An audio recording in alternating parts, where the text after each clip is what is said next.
Hold on. First, it was AOC endorsing John Fetterman. Next came Elizabeth Warren. And we already know he has Bernie Sanders' support. The more extreme radicals to the left have made their choice clear. John Fetterman fits right in with their far-left agenda, like AOC's Green New Deal and Warren's reckless spending programs, which, by the way, is what got us into this inflation crisis.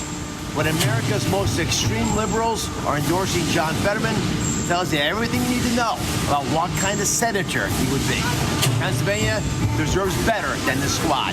We got to keep Americans working.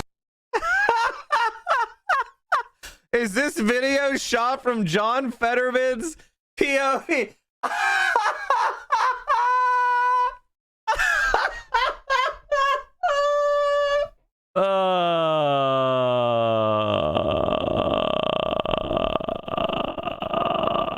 Fucking hell.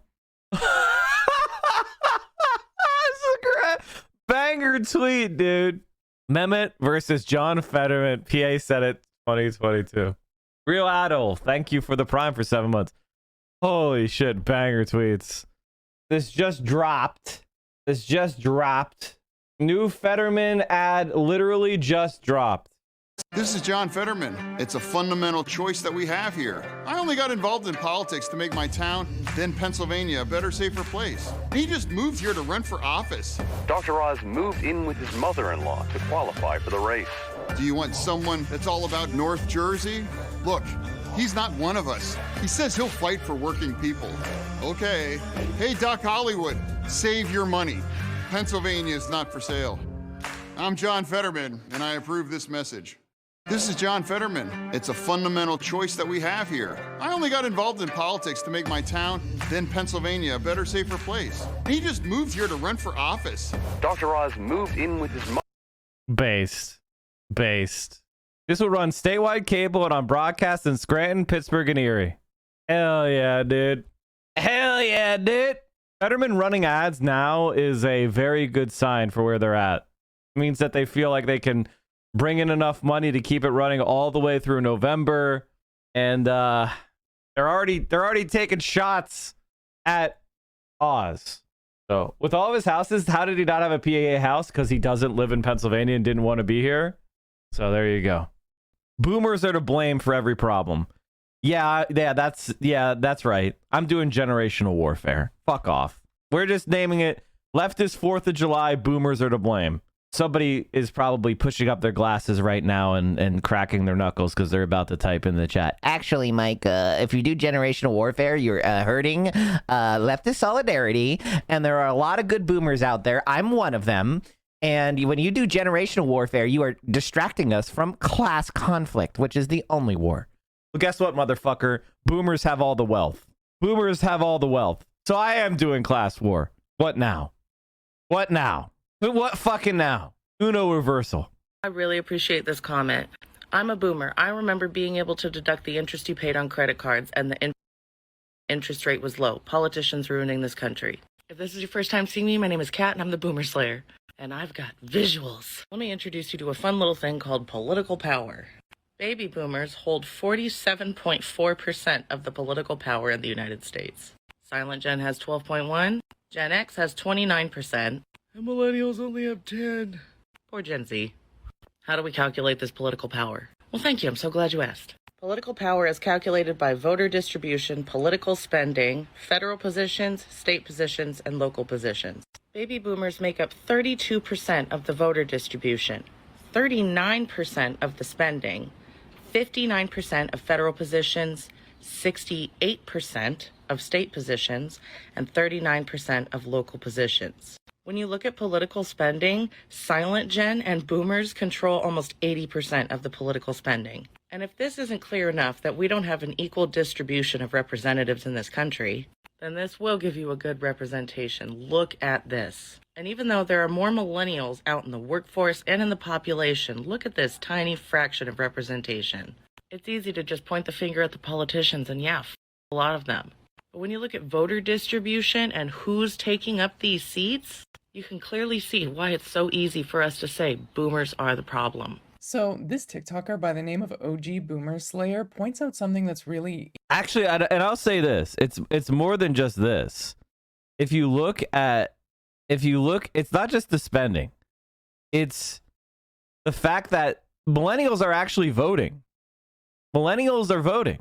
You know, they are participating, yet they're not getting any of the representation. And millennials are nearing 40 now, so this is not some sort of like very young 20-year-olds not getting any positions of power. These are people nearing middle age. Silent Gen are people that are in their 80s. That is the situation that we're facing. And like every single baby boomer, the thing is their life experiences are completely different from yours. They could afford to buy a house with a couple years, you know, a house would cost 4 or 5 years worth of salary. College tuition would be something they could pay for with a summer job. They had more benefits and higher pay when they got hired. You didn't need to have a college education to get a good career. And they didn't have massive student debt. 18 to 20 does not vote in enough numbers, Mike. Young people are lazy. Okay, Full Glass 83. What was the turnout for young people in 2024? I mean, what was the turnout? What was the turnout? You should know. I mean, not in 2024, in 2020. Sorry, 2020. Mike pre-watched the future, sorry. What was the young voter turnout in 2020? That's what I meant. Do you know? He's saying that young people are lazy. Young people didn't do it. Young people didn't come out and vote enough. Half of the youth voted in 2020, an 11-point increase from 2016. We estimate that 50% of young people 18 to 29 voted in the 2020 presidential election. A remarkable 11-point increase from 2016. Oh, so young people did come out. They did come out and vote. They did turn out and vote for Joe Biden and all these Democrats. Now, they turned out stupidly in the general election because only weird political freaks vote in primaries. I'm a proud political freak. But the idea that young people are not voting at all is absolutely insane. In fact, Joe Biden depended on young people to win. Without young people voting, Joe Biden loses horrifically bad. He needs those young people. And the fact that there's still 50% of them out there to get, that's the growth place in politics. If you're doing a business, if you're in a business, you look for places with potential growth. You don't sit there screwing around, moving market share of a fully mature. If you're a business person, this shows me how the Democrats are knowingly rigged to be losers. If you're a business person, do you pick the market that is fully developed, no growth potential? The most you can do is move market share a few points left or right. Or do you go to the completely undeveloped market that has 50% penetration to go? Where do you spend your money? Moving that wobble, that market share 1% over here, or the 50% of growth you have? The Democrats want to spend it all over here and none over here. Wonder why that is. We had to vote for Biden to save Roe, cancel student loans, and legalize weed. And he could do all of those things. That's the thing that's wild. The Democrats could do all of those things if they actually wanted to. Now it's hogwash time. Kinzinger, who is a key member, as you know, of the January 6th Select Committee, Guys are the best. released Your a names very are awesome. detailed compilation of threatening voicemails he received at his congressional office here in Washington. I want you and our viewers to listen to part of it. Listen to this. I guess I can't say a whole lot more other than I hope you naturally die as quickly as possible, you piece of Naturally die. I guess that's naturally die is like the hog version of is that the hog version of like in Minecraft? Naturally die? You backstabbing go against Trump. Y'all know y'all setting up their life like a dog. Hey, you little How dare you? How dare you go against Trump? How dare you? How god diggity damn dare you? Go against Trump. Y'all know y'all Still not more than Pokey? setting up their Yeah, life true. like a dog. Hey, you little gonna come protest in front of your house this weekend. We know who your family is, and we're gonna get you, little. We have people in the community making art. Aw. Look at all the central committees of the Communist parties. Hey, shh. Supposed to be a dog whistle, okay? Supposed to be a dog whistle. Not supposed to make it so obvious. TMI.twitch.tv Do you think? Oh my God. Committee. Do you think they would have Henry Kissinger lying in state? Oh fuck. Oh shit. Oh fuck. Supply side progressivism is great because it uses the fundamental Achilles heel of capitalism against capitalism, market competition. The more producers of essential goods, especially those that produce at costs are lower for social benefit, not profit, the lower market prices get. Capitalism is the march toward monopoly, while literally a handful of private corporations control every industry and act like cartels. They hate competition. Now imagine public competitors that provide energy, housing, meds, internet. Market forces screw the corpse. This has played out many times in U.S. history, why corps fight like hell to keep public sector out of the provision of goods. New era of public enterprise is coming, folks, and this must be the economic platform to win the nation. And yes, this very much has me still excited. We're finally launching our state-produced insulin. This is probably the single of all the things that have happened this week. Of all the things that have happened this week, this is probably the one that I'm most excited about. And I have to say, 2 cheers for Gavin Newsom. On my first day in office, I signed an executive order to put California on the path towards creating our own prescription drugs. And now it's happening. California is going to make its own insulin. Nothing epitomizes market failures more than the cost of insulin. Many Americans experience out-of-pocket costs anywhere from $300 to $500 per month for this life-saving drug. California is now taking matters into our own hands. The budget I just signed sets aside $100 million so that we can contract to make our own insulin at a cheaper price, close to at cost, and to make it available to all. $50 million will go towards the development of low-cost insulin products, and an additional $50 million will go towards a California-based insulin manufacturing facility that will provide new, high-paying jobs and a stronger supply chain for the drug. Because in California, we know people should not go into debt to receive life-saving medication. On my first day in office... So, depending on... Now, listen, this could be bad. He could execute it poorly. But the issue here is centralized government enterprise. This is the type of shit that is incredibly important. Like, this is the stuff that the sewer socialists, that leftists really need to get behind. This is the horizon where we start producing things like, you know, municipal broadband, community renewables. We talk about public and social housing, improved transit. All of this is government enterprise. All right. And then, producing drugs directly. This is the type of shit we need to start to wedge people away from the idea that free enterprise is somehow superior to government action, even though it's clearly not. This is a good policy. This is a very good policy. And it's probably going to save California a shit ton of money. It might even profit California. Like, if this happens and they could produce insulin and undercut the market, they could start selling their California insulin to other states and bring in revenue to the treasury. In Pennsylvania, we have a government-run enterprise, which is our liquor stores. Liquor stores here are government-run enterprises, and they produce massive profit for the state treasury. So I want to see more government enterprise. I appreciate that he said market failure. Yeah, that's another thing. That's another important thing that's separating him from other neoliberal politicians, is actually talking about a neo-Keynesian term, or notice a market failure. Holy shit. Incredible. The market doesn't work 100% of the time? Jesus. This is such the bare minimum that I just had to give him credit. I had to give him credit. So, positive shit. Positive shit. Slavoj Zizek discussing how to organize a revolution.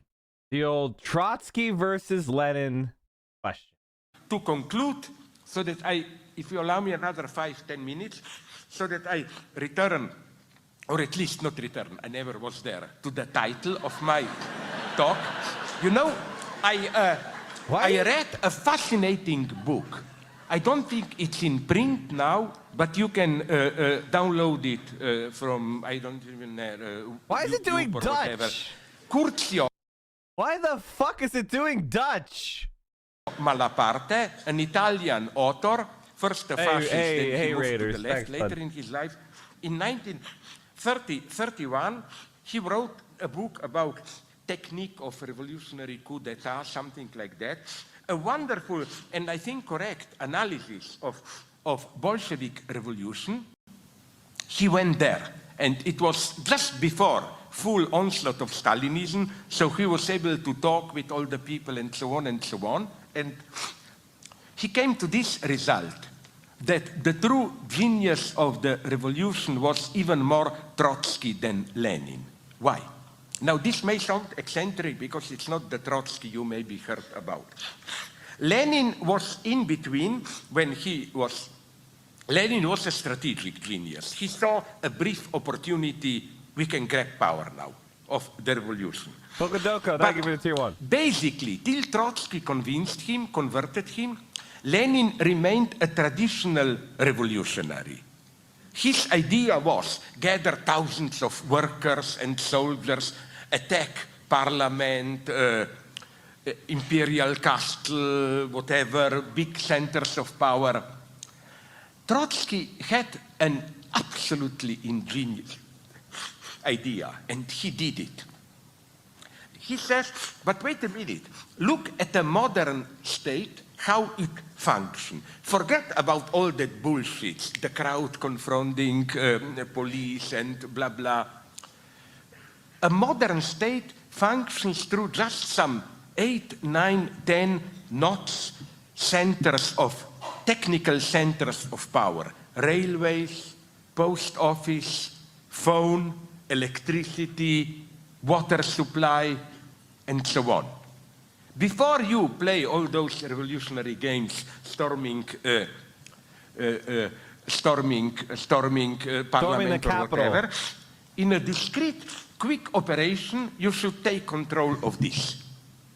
And you don't need tens of thousands of people. We even know exact numbers. Trotsky said, I need less than 1,000 people.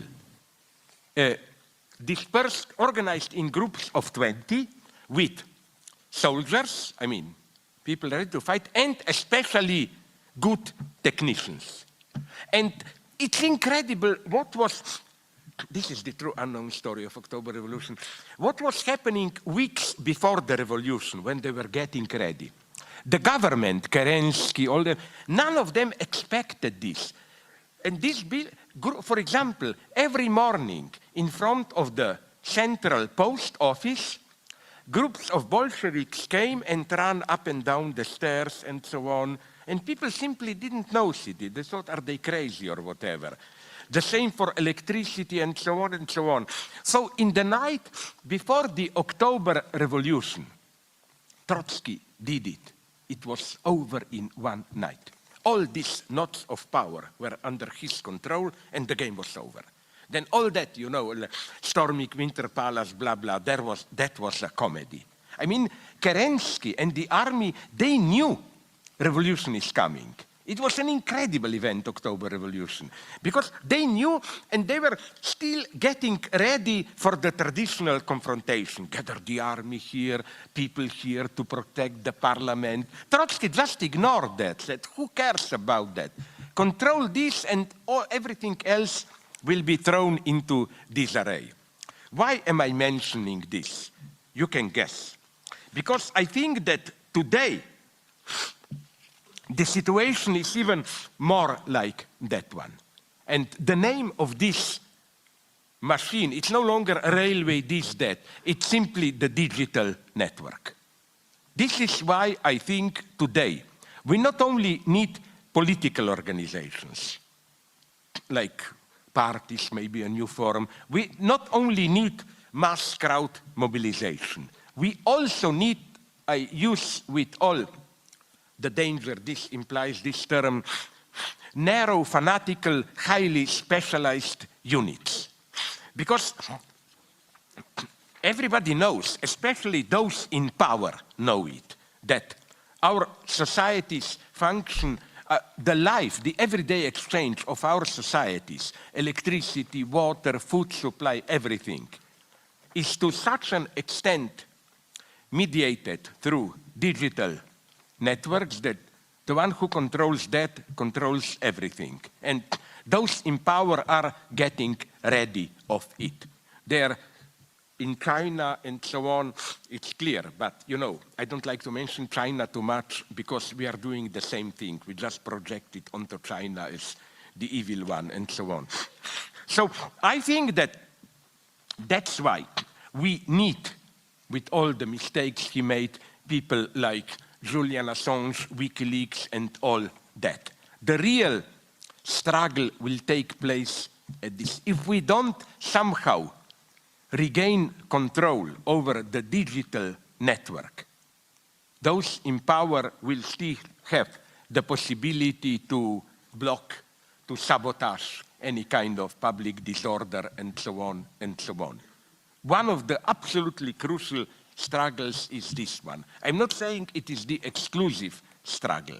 I'm saying that more and more, it's no longer, I even suspect that all that obsession with, you know, new nuclear arms race and so on, they're not really doing that. We are now, you should know this, in the middle of the new arms race.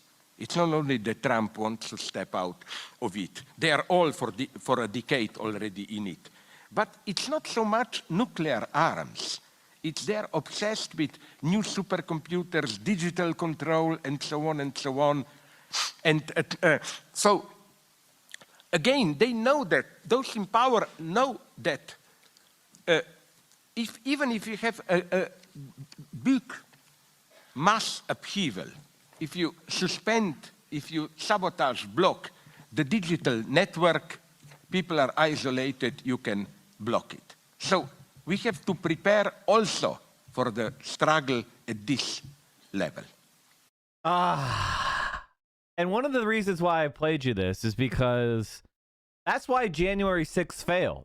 It's not that they didn't have the numbers. It's not that they didn't actually have the will. They didn't understand how power works in our modern society. Storming the Capitol, and then what? You milled around for a bit, and then there was nothing. You didn't exert any pressure on society. The Capitol could get leveled tomorrow. A meteor could come out of space and hit the Capitol, and nothing in America would be disrupted at all. Seriously, at all. We wouldn't even notice. So storming the Capitol was always doomed to fail. And I think that the right understands that now. The right understands that now. And so what did the right do? The right didn't go, okay, we're going to storm the Capitol even better next time. They said, how are we going to seize power through this system? I know. Let's elect all the secretaries of state. Let's elect governors. Let's elect election deniers in positions of authority all throughout the states. Let's seize all the nodes of how the Electoral College operates. Let's get the Supreme Court to recognize the state legislature doctrine. Meanwhile, what the fuck are we doing? Yelling just vote at people. Yelling just vote. Oh, you can't do that because of the filibuster. You can't do that because of the filibuster. You can't do that because Nina, you know, hey, progressives, you stupid progressives, don't you know that Senator Russell is filibustering the Civil Rights Bill? You can't pass the Civil Rights Act. They've got a filibuster. What, you want the president to pressure the guy doing the filibuster? You want the president to what? Physically intimidate the guy doing the filibuster on the Civil Rights Act? That's oh my God. That's such LARPing. Don't you know we just need to wait till the 1966 election? What even is the filibuster? Oh, well, I'll explain it to you. Very simple. Good question. Basically, in the United States Senate, by a quirk of the rules, Aaron Burr accidentally created a situation where debate in the Senate is unlimited. And the only way, and throughout various rule changes over the years, people didn't really notice that and didn't really care. But eventually it was realized that you could take the floor of the Senate and you could just talk until the legislative calendar literally ran out. Like, you could just talk up the year. If you talk long enough, the year ends, and so does the term. So just going up there and preventing debate from ending, and therefore there's never a vote on your bill. Well, they created a program, they created a vote called the cloture vote, which says that we could tell the senators to shut up. If 60 senators agree, we can end the debate. Now, in the House of Representatives, there is no unlimited debate. You have a bill, you have a scheduled period of debate. Then, after the end of that period, you vote on it. It's very straightforward. In the Senate, they allow people to just do it infinitely. Now, what's really amazing is, in the past, you had to literally sit there and speechify. You had to hold the floor, physically hold the Senate floor. Now, you just have to send an email. They don't even have to do the filibuster thing. They don't even have to do the debate thing anymore. They could just email, I plan to filibuster, and then they don't vote. You could have 59 senators agreeing on something. One of the 41 sends an email, and that's it. They don't vote now. That's it. The bill's dead. How much did the right wing manage to accomplish so much, even after the Democrats permanently disenfranchised them? In what way was the right disenfranchised? Are you watching the stream unsubbed? You're making income inequality worse. You are doing anti-praxis. We are the only Twitch stream that will not accept scam advertisers, and I will never fuck you over by selling you crap